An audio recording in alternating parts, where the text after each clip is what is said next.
In this video, I'm going to show you how to fix 0x80072EE7 error in Windows 10, 8, and 8.1. So first thing you're going to do is go to CMD, right click, run as administrator, and here you're going to type in sfc /scan. Now press enter and let this scan go through. After that, you want to type in CHDSK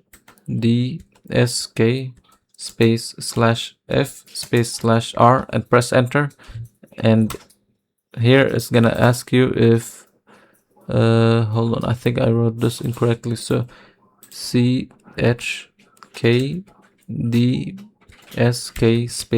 /F/R and then enter, then press Y and then press enter.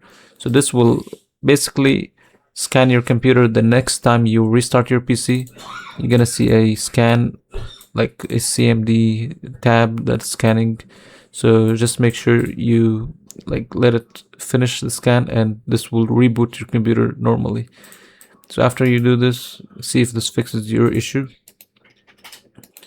Now go here to search tab and go to services, and here you want to search for Windows Update, and it should be this one.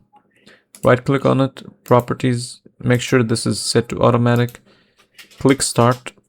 If it's already started, then click restart to restart the process, click apply on OK, and after that just make sure to restart your PC, and hopefully this should fix your issue.